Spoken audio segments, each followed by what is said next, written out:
los riesgos del ciclo de vida, de enfermedad, de desnutrición, ausencia o insuficiencia de ingresos, desempleo, vejez, etc. Pero creo que hoy en día en México es muy importante ir un poco más allá y plantearnos el estado de bienestar no solamente como la institucionalidad para enfrentar estos riesgos, sino también como la institucionalidad para enfrentar los riesgos de ausencia de ciudadanía o de autodestrucción de la sociedad, retomando a Karl Polanyi.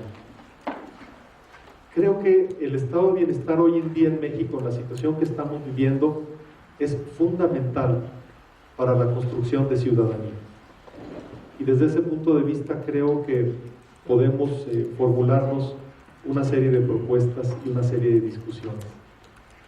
Las instituciones sociales no solamente enfrentan riesgos, sino también construyen y constituyen ciudadanía. Ese es un punto que me parece importante. ¿En dónde estamos situados a inicios del siglo XXI?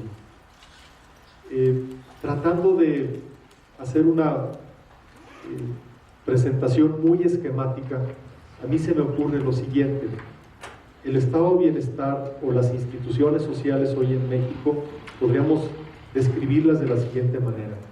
Tenemos un estado de bienestar incompleto, segmentado, estratificado o desigual y dominado por regímenes especiales en lugar de una lógica ciudadana o universal.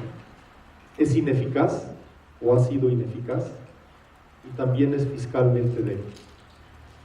Creo que estos elementos son importantes para pensar en qué podemos plantear para el futuro del estado de bienestar en México.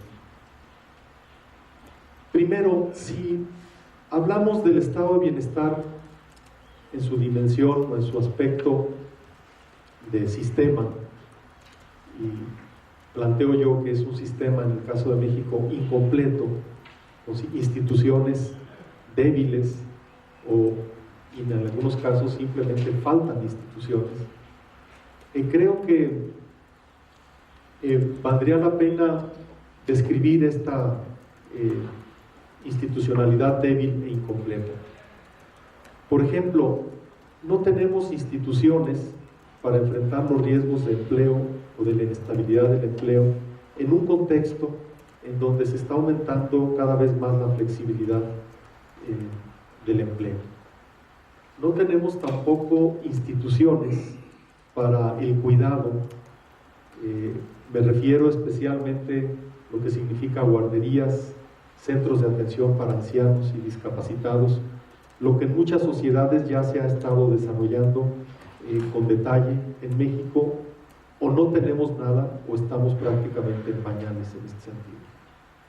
Y tampoco tenemos instituciones para enfrentar el riesgo fundamental hoy del crecimiento urbano caótico, donde tenemos ciudades que crecen al ritmo del mercado de los desarrolladores urbanos sin los servicios básicos.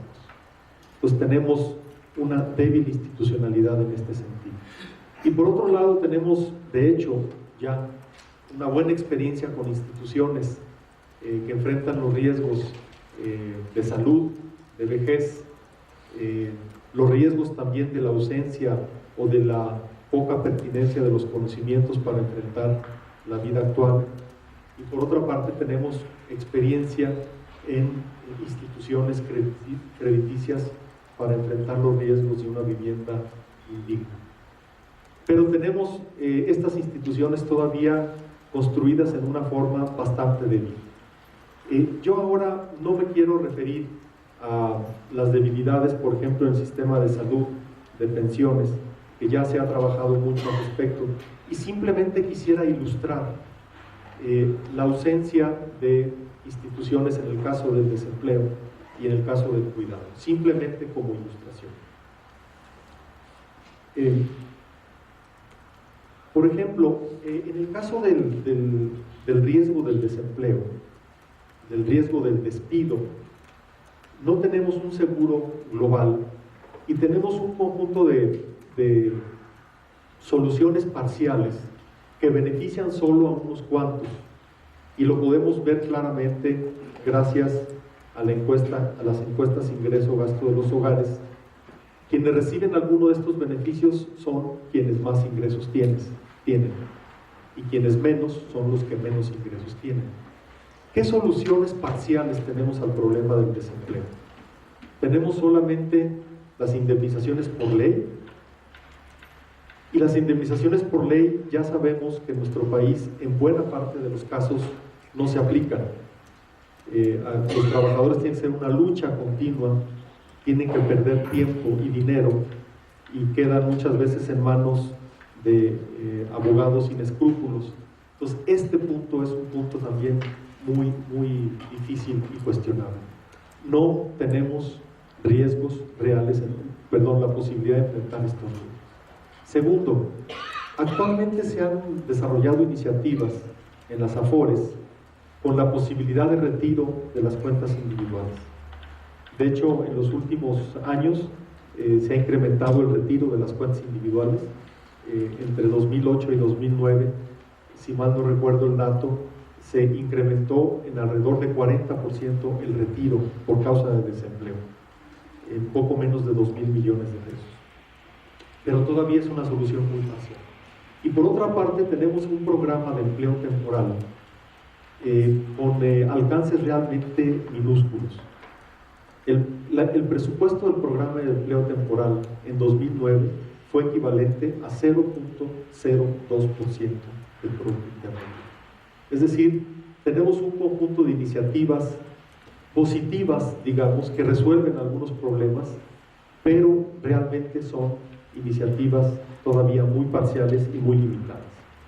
Si vemos, por ejemplo, quienes reciben indemnizaciones por despido en nuestro país, vemos que fundamentalmente casi un 60% de las indemnizaciones se quedan en los estratos de más altos ingresos. Es decir, a fin de cuentas, quien más capacidad tiene de negociar, tiene más capacidad de enfrentar su riesgo de desempleo. Quien menos capacidad tiene, queda en el abandono o incluso en manos muchas veces de abogados sin escrúpulos. Entonces simplemente quería presentar esta ilustración muy sencilla para mostrar, por el lado del desempleo tenemos un sistema incompleto muy fuerte, y lo interesante, lo importante es ver que otras sociedades en el contexto global han instalado sistemas de desempleo, de seguros de desempleo, como es el caso de Corea en 1995, y que tienen ya un sistema para enfrentar estos riesgos un poco más desarrollado que nosotros. Si vemos por el lado otra ilustración, por el lado del cuidado, y solamente quisiera presentar, podíamos pasarnos toda la mañana en discutir los riesgos del abandono, de la falta de cuidado de niños, de discapacitados y de ancianos. Simplemente quisiera ilustrar con algunos datos muy recientes respecto a lo que significa la falta de cuidado para la niñez en nuestro país. Según la encuesta nacional de Empleo y Seguridad Social 2009, de los 13.5 millones de niños entre 0 y 6 años, solo 2.6% eran atendidos por guarderías públicas. 2.6%. El 78% eran cuidados por la mamá y el 10.8% por la abuela. Entonces, esto significa dificultades muy severas para las mujeres para poderse incorporar al mercado laboral, al mercado de trabajo fuera, al trabajo fuera del hogar. Entonces aquí tenemos un problema muy importante. Evidentemente la solución no es simplemente generar instituciones, es muy grave el problema del cuidado, y el papel de la familia debe seguir siendo un papel muy importante. Hay gente que lo ha trabajado muy especialmente, como Clara Hussitman, y no me voy a meter al respecto. Pero me parece que los datos que tenemos nos hablan de una capacidad muy débil de respuesta a la demanda. Por ejemplo, si tomamos los datos del Seguro Social, del IMSS, en 2011, la capacidad de respuesta a la demanda efectiva de cuidado de niños fue 24%. Esto significa solamente 1 de cada 4 niños fueron atendidos y 3 de 4 niños que requieren el cuidado porque sus padres trabajan, no pudieron encontrar apoyo en el Instituto Mexicano del Seguro Social. Entonces tenemos un muy severo problema en este aspecto del cuidado con muy débil institucionalidad. No hablo más sobre discapacitados, que es otro problema, y sobre ancianos, porque también es otro problema, pero simplemente quiero referirme a los datos de la debilidad en el cuidado de los niños como un símbolo de lo que también sucede con discapacitados y con ancianos. Entonces tenemos un estado de bienestar incompleto. Pero por otro lado, las instituciones que tenemos están seriamente segmentadas. O sea, tenemos 70 años de experiencia en el Seguro Social, también ya en medio siglo de experiencia en lo que es el ISSSTE y en otras instituciones. ¿Y qué es lo que tenemos? Ahora en salud tenemos un conjunto de instituciones. Ya tenemos prácticamente, según las autoridades actuales, prácticamente la universalidad en el cuidado de la salud, tema de discusión. Simplemente, incluso si tomamos los recientes datos de la encuesta ingreso-gasto de los hogares, no está muy seguro este asunto de la universalidad, incluyendo al Seguro Popular. Pero tenemos ahora diferentes regímenes. Tenemos los seguros sociales, tenemos el Seguro Popular y un conjunto de regímenes especiales, por ejemplo, en el sector público. Me di a la tarea en estos últimos meses de estar revisando, por ejemplo, los contratos, las condiciones de trabajo. Piensen ustedes, por ejemplo, en Bancomext, en Atinsa, y en otros casos más, y nos encontramos regímenes especiales para estos sectores, es decir, el reconocimiento de que no es suficiente la atención en el IMSS o en el ISSSTE, y entonces se adjudican seguros de gastos mayores. También podemos poner el caso del Sistema Nacional de Investigadores, ¿no? Entonces tenemos regímenes especiales, además de lo ya existente. Entonces segmentación y luego segmentación de la propia segmentación. En salud, por ejemplo, en los recientes modelos del Seguro Popular, al interior del sistema de protección social de salud, que es el paraguas donde está el Seguro Popular, al interior mismo de este sistema hay subsegmentos. Y por ejemplo tenemos el seguro para niños nacidos a partir del 1 de diciembre de 2006. Es, desde la lógica de derechos, lo podríamos ver también como una dinámica discriminatoria. El niño que nació el 30 de noviembre de 2006 no tiene acceso a este seguro. Entonces tenemos segmentos y segmentos. En pensiones también tenemos un conjunto de segmentos impresionantes. También me he dado la tarea últimamente de tratar como de ubicar el mapa de los sistemas pensionarios. Pedí la información a CONSAR por los sistemas de transparencia y me dijeron que le preguntara a Hacienda. Le pregunté a Hacienda y me dijeron que le preguntara a CONSAR. Entonces no pudimos tener la información, entonces hay que recolectar la información como se pueda. Por ejemplo, en el acceso segmentado a los servicios de salud, todavía en 2010, según la Encuesta Nacional de Ingreso-Gasto de los Hogares, un 30% de los hogares no tenía acceso a servicios de salud, ni siquiera con el Seguro Popular. Y según los datos administrativos de Seguro Popular y de IMSSSTE y ISSSTE, tendríamos ya 2.8% solamente de, digamos, de brecha por cubrir. Entonces tenemos ahí un dato, un problema muy severo. Con la ENIC tenemos unos resultados y con los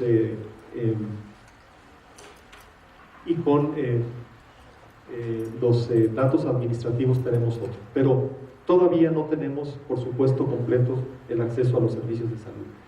Rápidamente señalo el acceso segmentado a sistemas de pensiones contributivas y no contributivas. Tenemos más de 100 sistemas. Perdonen la poca exactitud, porque no puedo tener los datos muy precisos. Fíjense lo que tenemos. Tenemos IMSS y trabajadores del IMSS, el sistema de los trabajadores con reforma y antes de la reforma. ISSSTE, trabajadores del ISSSTE antes de reforma y después de reforma. ISFAM, Pemex, CFE antes de reforma y después de reforma. Tenemos sistemas estatales 32, varios de ellos con reforma ya, y entonces donde distinguen el sistema para los no reformados y para los reformados. Tenemos sistemas universitarios 60, 27 de ellos con reformas y muchos de ellos distinguen antes y después de la reforma. Tenemos sistema para altos empleados públicos, tenemos provisiones en el sector público de pensiones especiales. Por ejemplo, también tenemos un sistema especial en el Sistema Financiero Nacional de la Banca de Desarrollo. Hay sistemas especiales para los trabajadores. La Suprema Corte de Justicia de la Nación, en la Constitución, el único momento donde se habla de un derecho a haber de retiro es para un magistrado de la Suprema Corte de Justicia de la Nación. No hay un derecho a haber de retiro para todos, constitucionalmente establecido. Y tenemos un sistema también para la presidencia. Y para los no contributivos, porque ahora tenemos estos sistemas, tenemos el programa 70 y más, pero además 17 programas estatales con pensiones no contributivas, incluyendo al Distrito Federal. Entonces tenemos una proliferación impresionante, lo que significa ineficiencia, duplicación de esfuerzos, etc. Pero no solamente es segmentado este sistema, sino dentro de la segmentación hay estratificación. Por ejemplo, no solo tenemos múltiples sistemas, sino también regímenes especiales, por ejemplo, proliferación de contratos en el sector público con seguro médico, como ya lo señalaba, y también en pensiones. Para mostrar la estratificación, es decir, la desigualdad que hay en los sistemas. En el sistema de salud, el IMSS y el ISSSTE cubren 12.400 diagnósticos según la Clasificación Internacional de Enfermedades. Tomo estos datos de un libro reciente que coordinó el doctor Rolando Cordera, y los datos de Durán Arenas. Y el sistema de protección social en salud solo cubre 1.607 diagnósticos. Es decir, el Seguro Popular cubre solamente poco menos del 20% de las enfermedades, a diferencia del IMSS y del ISSSTE. Y no incluimos los regímenes especiales que tienen todavía tratos mejores que el simple trabajador del IMSS o del ISSSTE. En pensiones, la diferencia entre el monto de las pensiones más generosas o privilegiadas y las más limitadas en 2010, la diferencia fue de 291 a 1. De ese tamaño tomé como dato la pensión de los expresidentes, como la máxima, según la normatividad. Entonces la diferencia es 291 a 1, es una desigualdad gigantesca. Podemos ver, por ejemplo, el caso del sistema financiero con facilidades para el retiro en pocos años de los trabajadores de la FINSA, etcétera, etcétera, ¿no?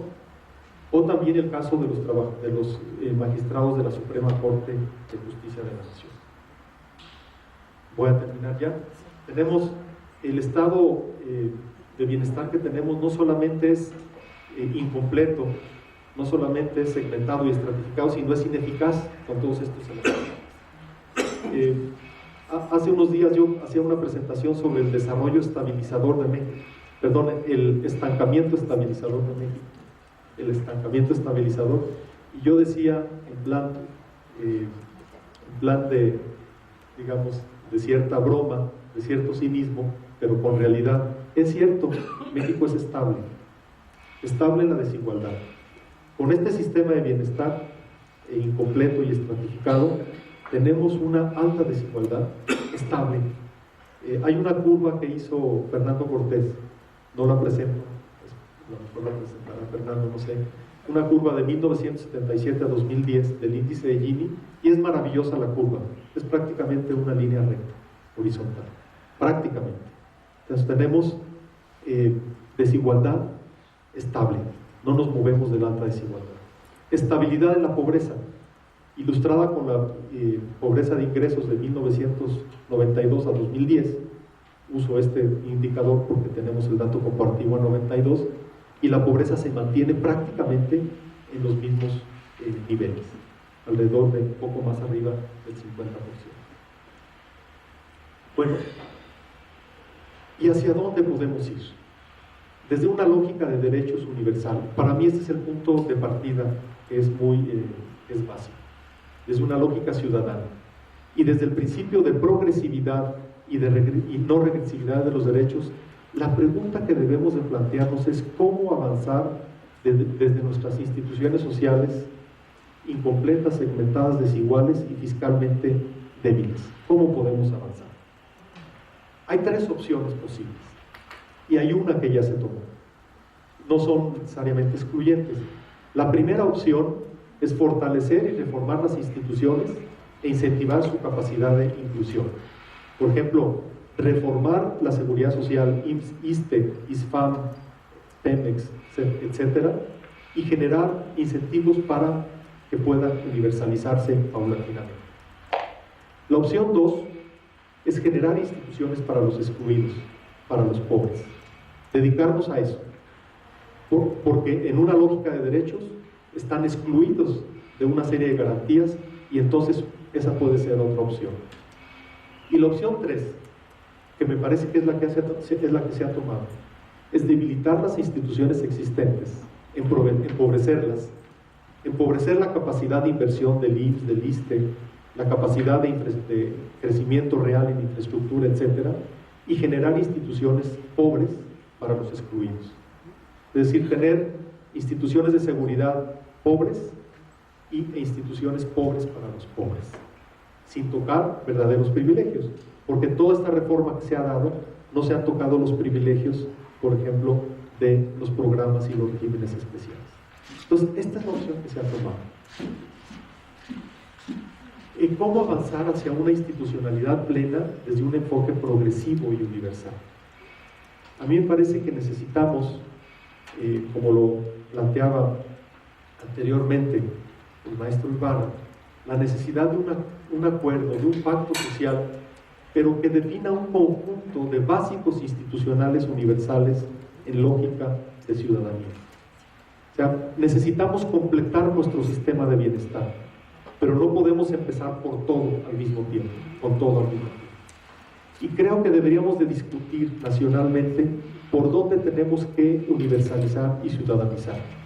A mí me parece que los elementos fundamentales son los siguientes: un sistema, un seguro único de salud, que no necesite regímenes especiales. El día en que un profesor investigador no tenga que tener un seguro de gastos mayores, sino que pueda ir al IMSS o al ISSSTE y atenderse, ese día habremos avanzado y habremos mejorado. O el día en que el presidente de la República pueda atenderse. Lo quiero poner como ilustración. Yo tuve la oportunidad de estudiar en Francia, y mi hija nació en Francia y fue atendida en un hospital público. En el mismo hospital público en el que fue atendido de cáncer el presidente François Mitterrand. Porque la seguridad social implica irse a atender a la misma institución en donde se atiende un residente extranjero o cualquiera con los mismos derechos que todos. El día que podamos hacer eso, me parece que avanzaremos. Entonces, me parece que es muy importante lógica de ciudadanía y no de regímenes especiales. Segundo, pensión básica universal. Ya tenemos un conjunto de pensiones. Ahora también tenemos segmentación en las pensiones básicas. Tenemos pensión básica para el IMSS, un seguro mínimo. Pensión básica para el ISSSTE, 2 seguros mínimos. Y pensiones básicas mínimas en el DF, medio salario mínimo. Y ahora tenemos 70 y más, que es 500 pesos, que viene siendo alrededor de 1/3 del salario mínimo. Entonces necesitamos una pensión básica nacional universal, de ciudadano. Un ingreso básico universal también. Me parece que en este sentido, oportunidades y otros programas de transferencias están tendiendo a ser programas de ingresos permanentes. Las personas que ingresaron a oportunidades hace más de 10 años, muchas de ellas continúan en oportunidades, porque siguen en situación de pobreza. Entonces me parece que algunos sistemas de transferencia pueden transformarse ya, y ya hay recursos para ello, en un ingreso básico universal. Y por último, me parece que es fundamental y urgente también un seguro de desempleo por la dinámica que estamos viviendo actualmente en el mercado de trabajo. Termino ya con lo siguiente. Necesitamos construir para todo esto una coalición social pro bienestar, no solo las instituciones sociales. Es decir, que asociemos reformas a las instituciones sociales con cambios a las políticas económicas en el sentido de lo que señalaba el maestro Ibarra, claramente. Un ejemplo claro, a mí me parece, no podrá avanzarse en esta institucionalidad social sin un cambio, un acuerdo social en la política salarial. No es posible que sigamos con la misma política salarial restrictiva con la que llevamos ya conviviendo 35 años desde 1976. Sin esto no será posible realmente cambiar la institucionalidad. Bueno, creo que estos son los aspectos fundamentales. Subrayo yo, desde mi punto de vista, este conjunto de instituciones son básicas para construir ciudadanía. Y en ese sentido, el estado de bienestar tenemos que pensarlo hoy en día en una sociedad tan fracturada como un modelo fundamental de construcción de ciudadanía y de construcción de acuerdos sociales. Muchas gracias.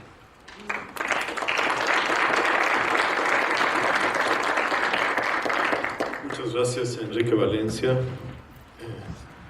Respondió a las preguntas que estaban en la invitación para la mesa. Gracias. Clara Yusitman, le voy a dar la palabra a Clara Yusitman. Es economista por la Universidad Nacional Autónoma de México.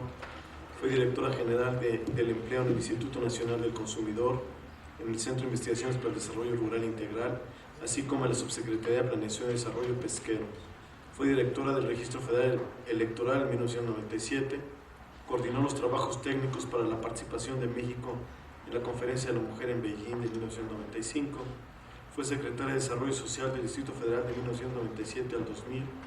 En 2003 fue una de los 4 expertos encargados de la elaboración del diagnóstico sobre la situación de los derechos humanos en México para la Oficina de la Alta Comisionada de las Naciones Unidas en la materia. Actualmente es presidenta fundadora de Iniciativa Ciudadana y Desarrollo Social, INCIDE Social, y miembro del Seminario de la Cuestión Social de la UNAM, de la Sociedad Mexicana de Demografía, del Consejo del Observatorio de Política Social y Derechos Humanos, consejera de la Comisión de Derechos Humanos del Distrito Federal, miembro titular del Seminario de Cultura Mexicana y ahora miembro del Consejo Consultivo Ciudadano de la Comisión Nacional para Prevenir y Erradicar la Violencia contra las Mujeres. Buenos días. Primero, un agradecimiento a Rolando, a María Luisa Nayeli por la organización de este evento, y después 2 disculpas. Una primera porque yo no tenía las preguntas, no vi las preguntas, y entonces lo que voy a tratar posiblemente no responda necesariamente a las preguntas. Entonces, antes de que el profesor Castañeda diga que sí respondió, no advierto que no las tuve. Por ahí un error mío seguramente, y otra, una disculpa a Rolando, que le toca hacer los comentarios y que yo le mandé el material ayer a las 10 de la noche, así es que seguramente no lo viste. Entonces, miren, yo, la ponencia que yo elaboré fue un poco tratar de revisar las condiciones económicas, sociales, culturales y políticas que serían necesarias para lograr crear en México un régimen social de bienestar que garantice a todas las personas que viven y transitan por el país sus derechos económicos, sociales y culturales, de acuerdo a los instrumentos y compromisos que México ha firmado a partir de la Declaración Universal de los Derechos Humanos de 1948. Entonces, la primera parte de la ponencia trata de hacer una revisión muy somera de cómo surgieron los estados de bienestar, cómo esa década oscura de los 40 también fue una década muy iluminadora, donde se crea en todo el sistema de Naciones Unidas, aparece la Declaración Universal de los Derechos Humanos, surge el informe Beveridge, que es una piedra angular de los sistemas de bienestar, se firma la Carta del Atlántico, donde Churchill y Franklin Delano Roosevelt se comprometen a establecer la seguridad social. Entonces esa década es una década muy importante y de manera muy somera yo trato de ver cuáles fueron las condiciones que dieron lugar a que surgieran los estados de bienestar. Después, en una revisión muy rápida, cómo se instauraron en Europa Occidental fundamentalmente,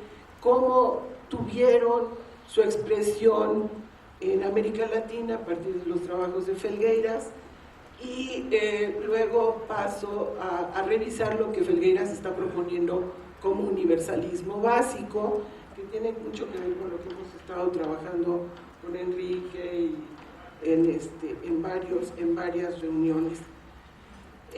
Y entro a revisar tres conceptos que han estado subyacentes en todo este tema de lo social. Uno es previsión social, que surge a mediados del siglo XIX, que pasa estas coberturas de riesgos que se dejaban a lo privado, a lo familiar o a lo mutual, que un poco lo hablaba el maestro Ibarra, cuando grandes cantidades de personas se pasan a incorporarse a los sectores industriales, y entonces estas coberturas de riesgos privadas pasan a ser asumidas de alguna manera socialmente ya en estados solidarios, pero se refieren esencialmente a protección de trabajadores asalariados y de sus familias, aunque muchos de los sistemas empiezan realmente dando protección a los combatientes de las guerras. Inclusive en Estados Unidos los primeros sistemas de atención y protección surgen dando pensiones y servicios a los combatientes de las guerras. Siglo XIX ya nos marca una entrada a asumir socialmente el tema de protección de trabajadores asalariados y sus familias. El concepto de seguridad social surge en la década de los 40, precisamente en este momento de la Carta del Atlántico, y hay como debates en aquello a lo que se refiere, y entonces aparecen los regímenes contributivos, los regímenes no contributivos y todo lo que es asistencia social dirigida hacia los grupos pobres. En los últimos años, yo diría de 10 años para acá, hemos ahora creado este tema de protección social, pero es tan difuso el término que pasa de una concepción muy amplia propuesta por Naciones Unidas, que incluye todas las medidas sociales que se llevan a cabo para dar atención a los requerimientos de toda la población, hasta los enfoques del Banco Mundial que refieren solo protección social de los grupos pobres. Y los países, según quien domina, asumen un enfoque o el otro. Honduras, Colombia y México asumen el tema de protección social solamente como un asunto referido a los grupos pobres. Entonces, en lo que yo quisiera sí presentarles con un poco de mayor detalle, bueno, ¿y por qué hice esa revisión? Bueno, a mí me está preocupando mucho, que siento a veces platicando con la gente joven, de que no están en la historia. O sea, hay una pérdida de memoria histórica, hay una pérdida de recuperación de las experiencias, y me pareció importante decir, bueno, ¿de qué estamos hablando cuando estamos hablando de estados de bienestar y cómo evolucionaron estos? Ahora, yo quisiera referirme a cómo veo la cuestión social de México al inicio del siglo XXI. cosas que me preocupan es que muchas veces en los regímenes de bienestar planteamos la existencia de poblaciones homogéneas. Todos somos iguales y todos tenemos iguales necesidades.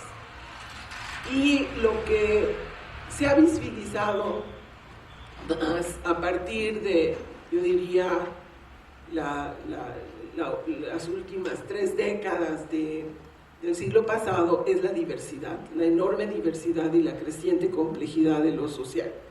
Entonces, yo planteo que México entra al siglo XXI acompañado de varias deudas sociales que se han acumulado a lo largo de los siglos anteriores y que aparecen como irremontables, tales como la persistente pobreza, la profundidad de la desigualdad, del ingreso y de la riqueza, de lo que muy pocas veces hablamos, la exclusión por discriminación de amplios grupos de la población como los indígenas, las mujeres, las personas con discapacidad, las personas con diversa orientación sexual, ciertos grupos de trabajadores, por ejemplo, las trabajadoras domésticas, que ahorita hay una campaña fantástica del CONAPRED sobre los derechos de trabajadoras domésticas, o inclusive la discriminación de las mismas poblaciones pobres. A estas deudas sociales se agregan nuevos riesgos para la población, como el envejecimiento, la informalidad, la violencia criminal y la violencia doméstica y escolar, las migraciones internas e internacionales, la urbanización desordenada, que es algo que vamos a lamentar en todo el siglo XXI, el abuso de sustancias adictivas y sus consecuencias, la desigualdad tecnológica y los riesgos de las nuevas tecnologías, la explotación y destrucción de recursos naturales con fines económicos, las pandemias, las catástrofes ambientales y la crisis de la economía global. No se trata ya de riesgos individuales o familiares, sino con frecuencia de afectación a colectivos amplios que ven cambiar sus vidas de un día para otro, destruidas sus bases de sustento económico, una fragilidad y volatilidad de sus fuentes de trabajo, la muerte anticipada de sus miembros, la pérdida de sus patrimonios por gastos catastróficos, el aumento de las discapacidades físicas y mentales, la necesidad de abandonar sus territorios y buscar refugio en otras tierras, y la de sobrevivir en la ilegalidad, la inseguridad y el miedo, e incluso verse sometidas a condiciones indignas de vida y trabajo, riesgos para su integridad y sobrevivencia física.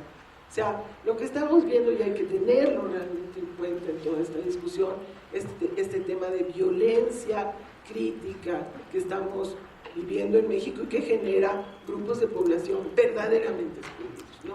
Todo el tema de trata, que por ejemplo trabaja mucho Mario Luis, esquemas de esclavitud de las personas, las levas de los muchachos jóvenes que hacen las mafias del crimen organizado o el ejército, ¿no?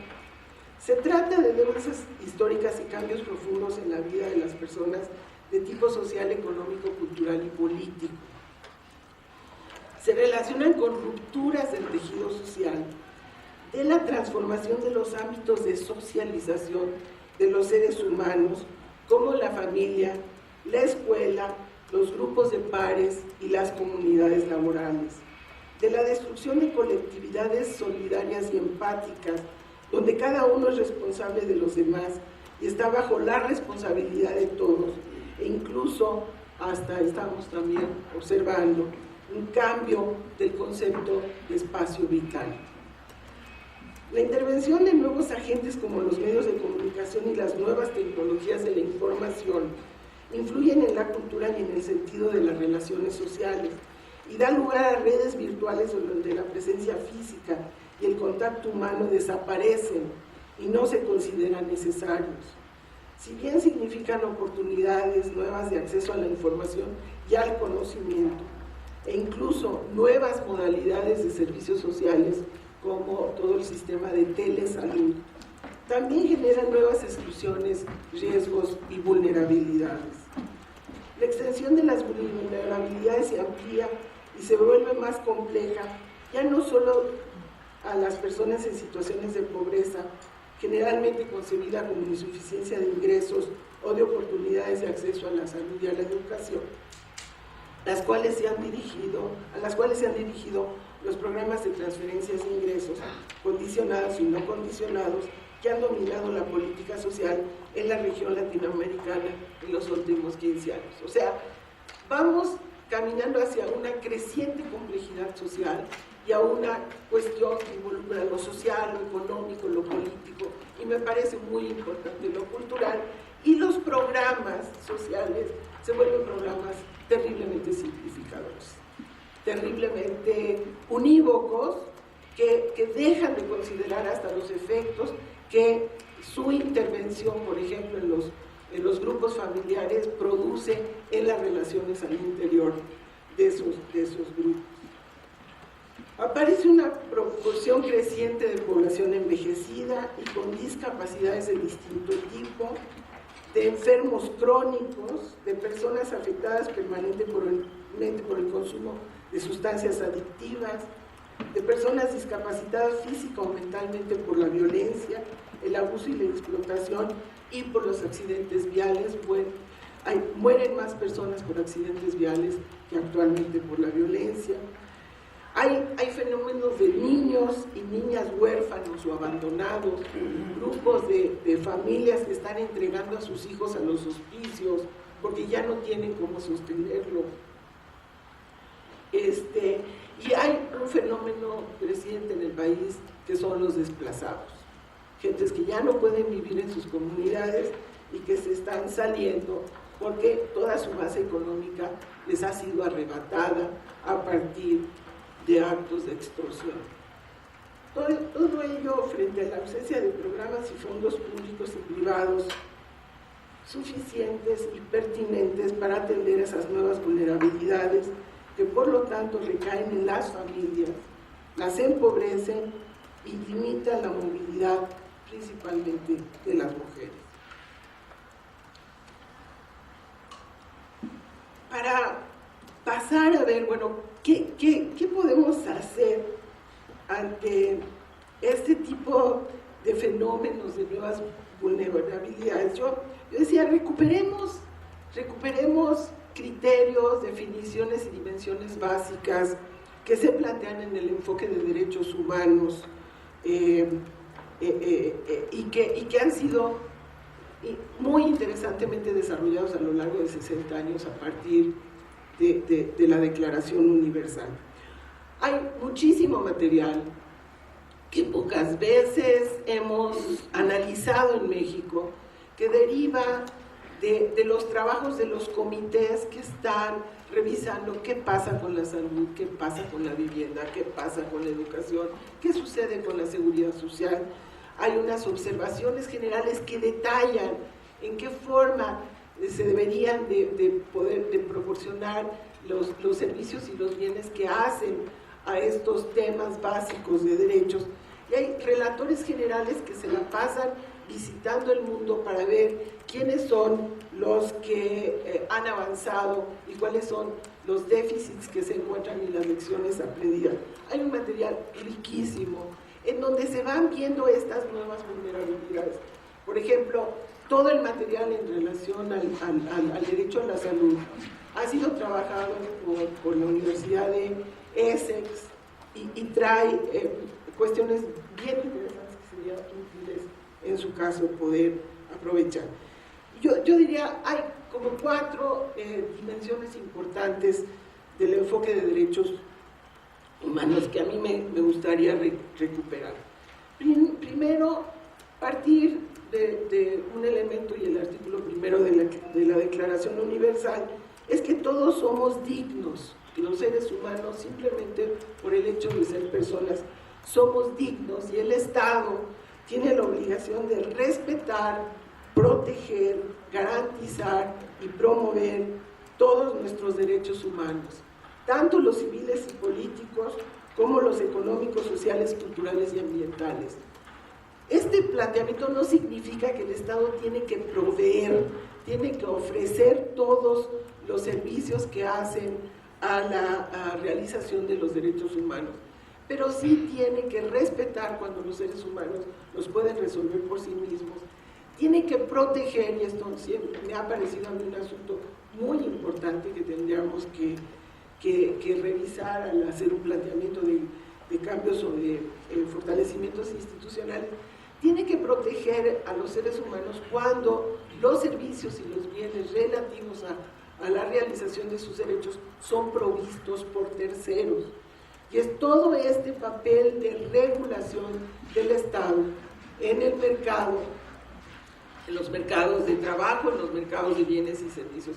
El Estado tiene la obligación de evitar que terceros abusen al proveer a los seres humanos de los bienes que requieren para cubrir sus derechos. Y entonces ahí todo este elemento de regulación tiene que ser recuperado, porque yo me parece que uno de los asuntos que deberíamos debatir es si al hablar de sistemas básicos de protección, de sistemas de salud, estamos hablando de una provisión por el sector público de estos bienes, o estamos hablando de oferentes diversificados donde las personas pueden seleccionar y usar su capacidad de castigo, pero sí tiene que haber una regulación y una normalización y sistemas muy claros de revisión para que por lo menos haya estándares básicos en la provisión. El otro tema de derechos humanos que me parece fundamental es el de la universalidad. Se plantea que los derechos humanos son universales, inalienables, indivisibles e interdependientes. Y esto significa que no existe predominancia de los civiles y políticos respecto de los económicos, sociales y culturales, sino que ambos son interdependientes. Uno piensa, por ejemplo, en la pobreza y diría, no, los países pobres tienen que darle preeminencia a los derechos económicos, sociales y culturales, pero la pobreza está profundamente relacionada con los sistemas de justicia, de acceso a la justicia, inclusive del ejercicio de la democracia. Entonces, el sistema plantea esta interactividad entre los distintos tipos de servicios. Y Enrique tocaba unas obligaciones, las obligaciones del Estado que se establecen en las convenciones, relacionadas específicamente con los DESC, y que derivan de varios instrumentos de la Convención de Viena, en donde obligan a los estados a tener programas específicos para ir realizando cada uno de los derechos. Tiene que haber participación social en la definición de las acciones del Estado para cumplir las obligaciones. Se tienen que aplicar el máximo de recursos posibles. Hay la obligación de progresividad y no regresividad, una obligación que fue incluida en la Ley de Desarrollo Social Mexicana. Tienen que garantizarse niveles esenciales de los derechos económicos, sociales y culturales, definiendo estándares básicos de compromisos que vayan avanzando en el tiempo, un poco lo que planteaba Enrique. O sea, no es necesario que todo el mundo tenga acceso a las, que eran 12.000 intervenciones del Seguro Social, pero sí que todos tengan acceso a 2.000, por ejemplo, y de ahí ir subiendo paulatinamente de acuerdo a los recursos disponibles. Otros temas es la no discriminación y equidad de género, la atención prioritaria a grupos en desventaja para reducir brechas, y la publicitaria, hacer accesible información para el control ciudadano de las políticas y la rendición de cuentas y transparencia. Pero otras dimensiones de derechos humanos que me parecen fundamentales y que valdría la pena usar para verificar en qué medida los programas realmente están asegurando coberturas y realización de derechos humanos. Bueno, nada más, ahí son Tiene que haber seguridad de la accesibilidad económica y física de los bienes y servicios a que hace referencia los derechos, y esto tienen que estar al alcance de todos, física y económicamente, sin discriminación de las personas. Tiene que haber disponibilidad, que se relaciona con la existencia de una oferta suficiente de bienes y servicios determinantes de la realización de los derechos. Entonces, por eso, cuando hablamos del seguro popular, sí, fantástico, está, entre comillas, el acceso económico, pero no existe la contraparte de disponibilidad suficiente de instalaciones, de recursos humanos, de medicamentos para atender toda la demanda que deriva del seguro popular. Entonces, hablar de que con el seguro popular cubrimos el derecho al acceso a la salud es una absoluta mentira, en contradicción con lo que planteaba David, que creo que dices que sí, es un... Pero la verdad hay, por ejemplo, en Guanajuato hay un solo neurólogo para 3 millones de personas, y la lista de espera son 6 meses para acceder al servicio. El otro tema es la aceptabilidad, que incluye la pertinencia, la adecuación cultural y la buena calidad de los medios, herramientas y servicios que permiten la realización de los derechos, o sea, el tema de calidad, y la asequibilidad, que consiste en la flexibilidad de esos medios para adecuarse a las necesidades diferenciadas de los grupos de población por sus requerimientos especiales, como es la presencia de discapacidad, edad, orientación sexual. O sea, este tema de servicios y disponibilidad de bienes homogéneo no aplica claramente los criterios de las dimensiones que plantea todo el enfoque de derechos humanos. Tendría que incorporarse esta diversidad, estas necesidades específicas de la gente. Bueno, yo acabo, simplemente traía otra cosa, pero ¿cuáles son los retos que yo veo a la instauración de un estado de bienestar en México? Primero, la capacidad y voluntad política para la transformación de la institucionalidad social existente. Esto afecta intereses de grupos históricamente beneficiados por esa institucionalidad social pública, como son los sindicatos, las empresas proveedoras, los funcionarios que reciben altas remuneraciones e ingresos, los gremios y, de manera muy importante, los grupos profesionales que controlan varios de los sectores sociales. Segundo, la capacidad y voluntad de financiación por parte del Estado, que lo trató David, que es aumentar la recaudación o redefinir prioridades del gasto público para canalizar recursos hacia los sectores de bienestar. Otro tema es la sustentabilidad del modelo en el tiempo, que es capacidad para formar coaliciones políticas que sostengan la implantación, operación y el mantenimiento del modelo de estado de bienestar.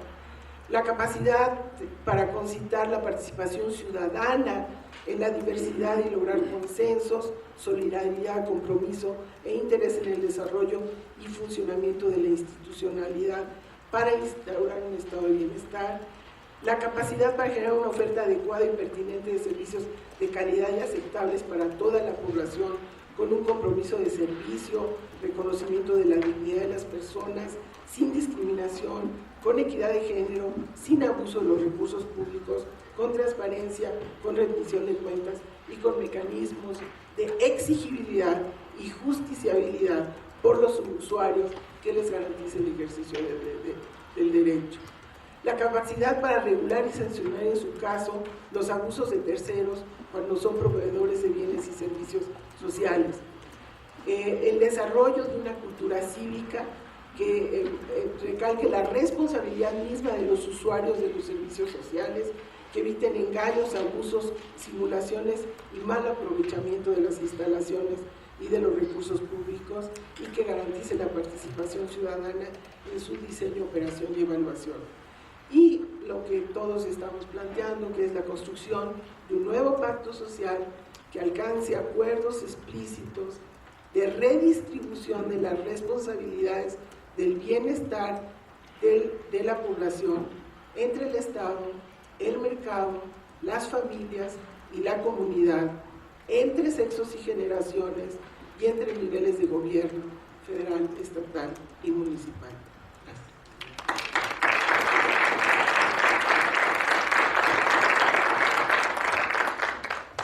Enrique Valencia hizo un análisis puntual a unas preguntas que Clara Yusilman planteó la magnitud del problema, así es que no hay problema con respecto a la pregunta. Seguimos con Fernando Cortés. Él es economista por la Universidad de Chile y doctor en Ciencias Sociales por el CIESAS Occidente.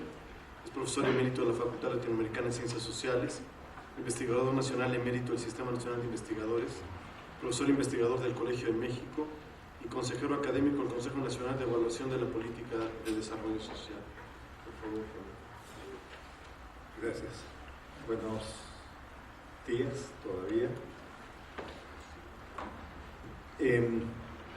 Antes que nada agradezco a Nayeli por todo el trabajo que ha hecho y a Rolando y a Mario Luis, porque con la invitación que me formularon me pusieron a parir chayotes.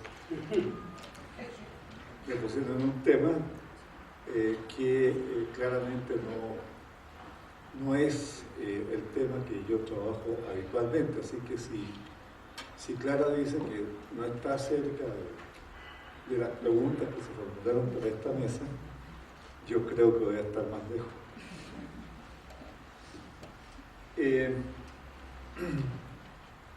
Quisiera plantear que, a manera de introducción,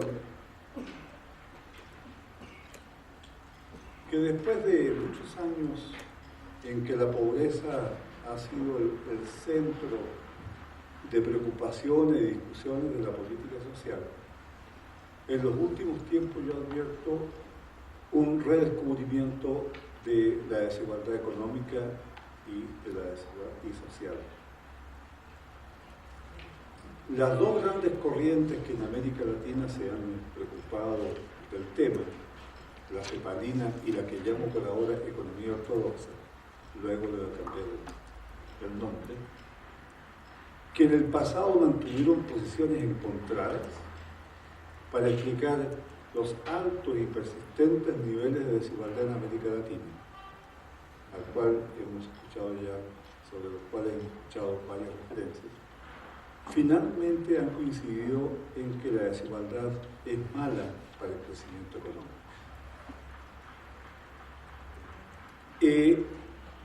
Yo trato de preguntarme por qué, si ambas corrientes al día de hoy están de acuerdo en el diagnóstico, discrepan en las políticas que deben adoptarse para abatir la desigualdad, la pobreza, y lograr tasas de crecimiento más elevadas y persistentes.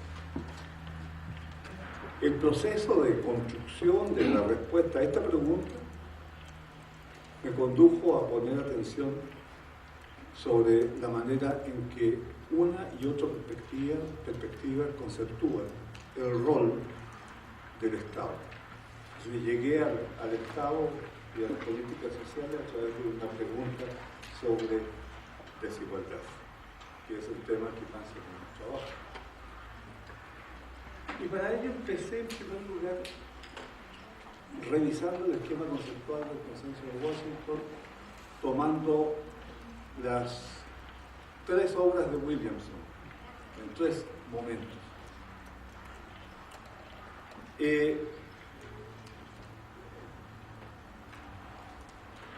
No sé si se alcanza a ver bien, pero ese es un decálogo que tiene 11, porque le agregué flexibilización del mercado laboral, que lo planteó en la nueva Agenda 2, que agregó al decálogo inicial.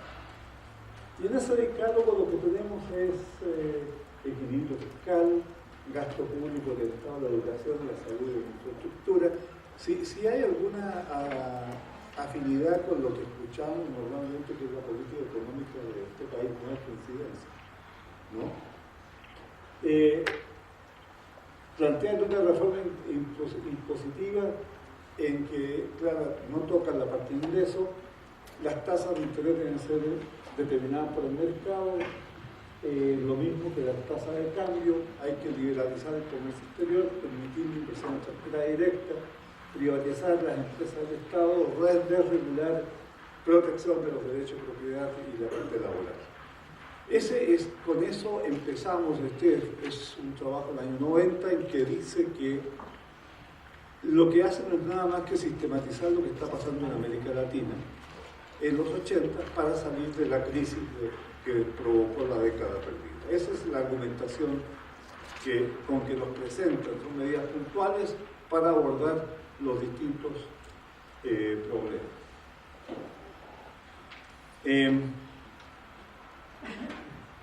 Las reformas de segunda generación son reformas que tienen que ver con mantener la estructura institucional de la economía de mercado, por un lado, y modernizarla por el otro. O sea, el Estado tiene que proveer bienes públicos, tiene que internalizar externalidades, corregir la distribución de ingresos si es posible, así lo dicen, ¿no? Corregir la deficiencia en la protección de los derechos de propiedad, corregir las leyes de bancarrota y fortalecer la supervisión prudente del sistema financiero. Entonces, esta es la segunda generación, que es básicamente institucional. En la tercera, el centro de atención está puesto sobre la redistribución del ingreso. Pero la redistribución del ingreso consiste en igualar oportunidades. No es la distribución del ingreso como resultado, sino que se mueven antes, igualar oportunidades. El gasto debe orientarse para dar activo a los pobres, educación, fundamentalmente capital humano, tierras en la agricultura, ponen como ejemplo un caso de Brasil, y apoyo a los microempresarios, o sea, las microempresas. Y el financiamiento dicen que debe venir de impuestos directos a la propiedad, eliminación de lagunas jurídicas, mejora la recolección de impuestos, impuestos a las ganancias y los capitales de las empresas extranjeras. Esta es la tercera onda. Esto está en un libro ya del año 2003. O sea, han pasado 13 años desde la primera publicación. O sea, bueno, esto hay que tenerlo en mente. Es como un recordatorio, ¿no? Hay un artículo de un señor Bruno Maule que le recorta el modelo de lo que es un Estado neoliberal usando la bibliografía correspondiente. Y lo primero que plantea, el énfasis está puesto en que el orden del mundo neoliberal debiera ser la libre competencia. Eso es la piedra angular. Con eso se logra la eficiencia global del sistema y alienta la participación de todos, recompensando según los esfuerzos que hizo cada quien. Y esto es bien importante, de aquí sale la transferencia condicionada. Si no hace ningún esfuerzo, usted no tiene derecho a nada. Los mercados no son entes naturales, deben ser construidos, y aquí hay una diferencia fundamental con el liberalismo clásico. El Estado neoliberal tiene la obligación de mantener el orden del mercado, no debe interferir en